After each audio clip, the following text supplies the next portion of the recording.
Hello everyone. Today we are going to continue with the third lecture of life processes. Unicellular organisms and multicellular organisms, जिनके बारे में हम लोग बचपन से पढ़ते आए हैं. यूनिसेल्युलर मतलब एक सेल से बना हुआ ऑर्गेनिज्म और मल्टीसेल्युलर मतलब बहुत सारे सेल से बना हुआ ऑर्गेनिजम्स, मतलब एक से ज्यादा सेल से, मल्टी सेल्स. अभी एक एक करके स्टडी करते हैं यूनिसेलुलर ऑर्गेनिज्म के बारे में भी, फिर मल्टीसेलुलर ऑर्गेनिज्म के बारे में भी. मान लो ये मेरा यूनिसेलुलर ऑर्गेनिज्म है, तो ये मेरा वो वाला सेल है, एक ही सेल से बना है, तो ये वो सेल है. अभी ये जो सेल है ना, अच्छे से देखो, यहाँ से भी कांटेक्ट में है एनवायरनमेंट के, यहाँ से भी कांटेक्ट में है, यहाँ से भी कांटेक्ट में है, यहाँ से भी कांटेक्ट में है, यहाँ से भी है, पूरे तरफ से है. मतलब अगर मुझे खाने को बाहर से अंदर घुसाना है, या फिर वेस्ट को अंदर से बाहर निकालना है, या फिर गैसेस का ट्रांसपोर्ट करना है, तो फिर मुझे मेरा ये आराम से हो जाएगा कहीं से भी. मतलब सिंपल डिफ्यूजन से ही पूरा काम बन जाएगा. अभी ये मान लो मेरा मल्टीसेलुलर ऑर्गेनिज्म है. मल्टीसेलुलर ऑर्गेनिज्म में यहाँ भी एक सेल है, यहाँ भी है, यहाँ भी है, यहाँ भी है, यहाँ भी है, अंदर भी है, बाहर भी है, सब जगह है. तो बाहर के सेल्स तो एनवायरनमेंट के कांटेक्ट में है, बट अंदर के सेल्स तो नहीं है. मतलब सिंपल डिफ्यूजन से अगर मैं लाने की भी कोशिश करूं, तो फिर बाहर से तो अंदर तक आ जाएगा मेरा फूड या जो भी है, लेकिन अंदर तक आने में बहुत टाइम लग जाएगा. तो मुझे कुछ चाहिए, ऐसा एक पर्टिकुलर अच्छा खासा स्पेशलाइज्ड पार्ट चाहिए जो यूनिक फंक्शंस परफॉर्म करे. यूनिक मतलब वेस्ट का फंक्शन, वेस्ट को निकालने का, फिर फूड को अंदर घुसाने का, फिर गैसेस का ट्रांसपोर्ट करने का. ऐसा मुझे एक स्पेशलाइज्ड पार्ट चाहिए जो मेरे इन फंक्शंस को परफॉर्म करे. तो मैंने क्या कहा, यूनिसेलुलर ऑर्गेनिज्म एक ही सेल से बना है, तो इसे कोई स्पेसिफिक ऑर्गन नहीं चाहिए फूड, गैसेस या वेस्ट का ट्रांसपोर्ट करने के लिए. उन लोगों का एंटायर सरफेस ही एनवायरनमेंट के कांटेक्ट में है, तो सिंपल डिफ्यूजन से ही काम बन जाएगा. सेकंड, मल्टीसेलुलर ऑर्गेनिजम्स को स्पेशलाइज्ड पार्ट्स चाहिए ये यूनिक फंक्शंस परफॉर्म करने के लिए. मतलब वेस्ट, फूड या मेरा जो गैस है, इनका ट्रांसफर करने के लिए. क्यों चाहिए?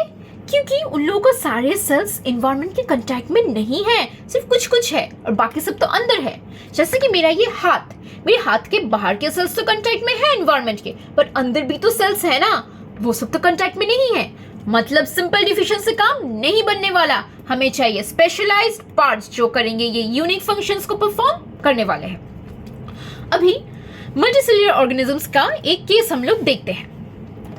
ये है मेरा, नहीं ये नहीं है, मान लो हम लोग खाना या फिर ऑक्सीजन को अंदर लेते हैं. लेने के लिए भी हमें कुछ चाहिए होता है, स्पेशलाइज्ड टिश्यूज चाहिए होते हैं जो मेरे फूड या ऑक्सीजन को लाएंगे अंदर तक. ये उन स्पेशलाइज्ड टिश्यूज का फंक्शन होते हैं.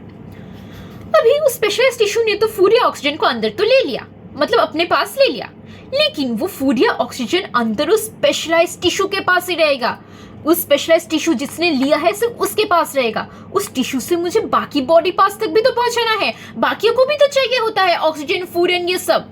तो बाकियों तक पहुंचाने के लिए भी मुझे एक प्रोसेस की जरूरत पड़ेगी, और उस प्रोसेस को मैं कहूंगी ट्रांसपोर्टेशन, जो मेरे इस फूड को बाहर नहीं, मेरे स्पेशलाइज्ड टिश्यू से बाकी टिश्यूज या बाकी बॉडी पार्ट्स तक पहुंचाएगा.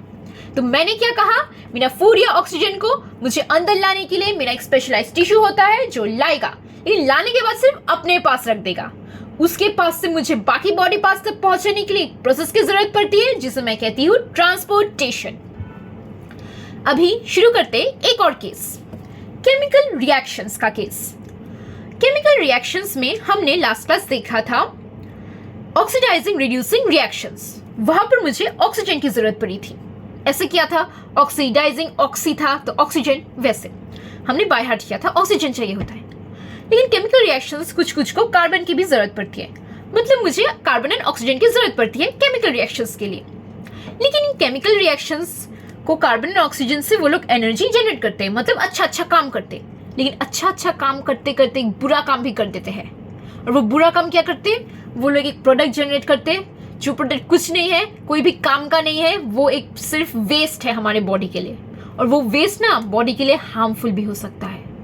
मतलब हमें इस वेस्ट को बाहर निकालने की जरूरत है. क्या पता हार्मफुल इतना हो जाए फिर हम लोग मर ही जाए, तो हमें तो इन्हें निकालने की जरूरत बहुत है. तो निकालने के लिए मुझे एक प्रोसेस चाहिए और उस प्रोसेस को मैं कहती हूँ एक्सक्रीशन, जो मेरे इस हार्मफुल वेस्ट को अंदर से बाहर तक निकाले। अभी ये तो वेस्ट बहुत हार्मफुल है, एक्सक्रीशन से निकालेंगे। एक्सक्रीशन बहुत इंपॉर्टेंट प्रोसेस है, तो एक्सक्रीशन को भी basic rules for body design जैसे हम लोग फॉलो करते हैं, वैसे इन्हें भी स्पेशलाइज्ड टिश्यूज की जरूरत पड़ती है एक्सक्रीशन को करने के लिए।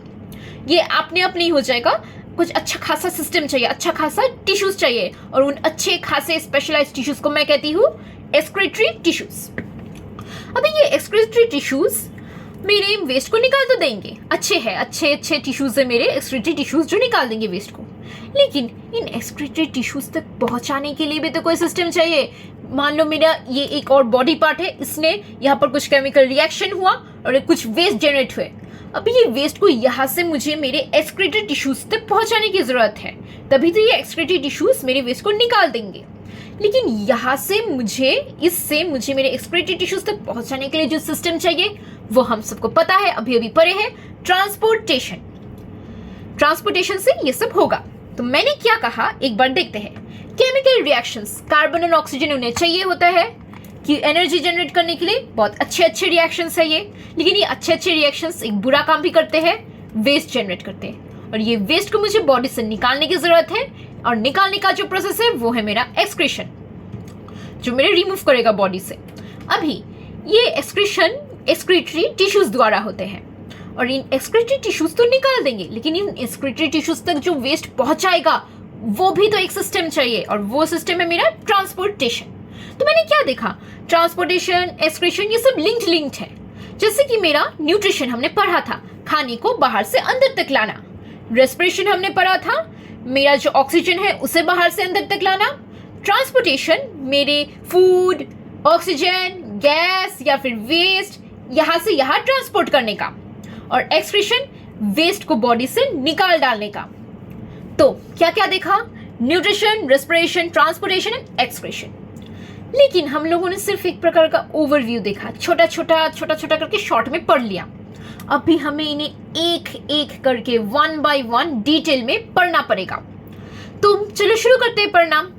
स्टार्ट करते हैं न्यूट्रिशन से, एक नए कलर से, येलो से स्टार्ट करते हैं। न्यूट्रिशन, हम सभी चलते हैं, वॉक करते हैं ऐसे ऐसे, हम सभी बातें करते हैं इस तरह से, टॉक करते हैं, हम सभी पढ़ाई करते हैं मतलब स्टडी करते हैं, हम सभी सोते हैं, या फिर मान लो हम सभी कुछ भी नहीं करते कभी कभार। तो मतलब हम लोग चाहे वॉक करें या टॉक करें या स्टडी करें या फिर कुछ भी ना करें, बेकार ऐसे ही पड़े रहे, तब भी हमें एनर्जी की जरूरत पड़ती है। We need energy.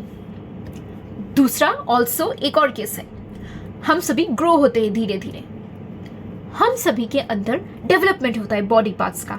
जैसे कि कुछ टिश्यू का खराब हो गया तो उसे रिप्लेस करना है, उसे ठीक करना है, या फिर हम लोग का जो अंदर का बोन्स है, मसल्स है, वो सभी धीरे धीरे डेवलप होते हैं, बड़े होते होते वो डेवलपमेंट। फिर प्रोटीन और बाकी कुछ कुछ जो सब्सटेंस है उन सब का सिंथेसिस होता है बॉडी के अंदर। इन सभी के लिए भी मुझे ना एनर्जी की जरूरत पड़ती है, मतलब एनर्जी बहुत नेसेसरी है। तो ये एनर्जी है क्या एग्जैक्टली? हम लोगों ने लास्ट क्लास पढ़ा था, ये एनर्जी है मेरा खाना। The food we eat is this energy is the food we eat. तो आज के लिए हम लोग इतना ही करते हैं। नेक्स्ट क्लास हम लोग न्यूट्रिशन को कंटिन्यू करेंगे और हम लोग ऑटोट्रॉफिक न्यूट्रिशन को भी स्टार्ट करेंगे। Thank you everyone, bye bye, take care.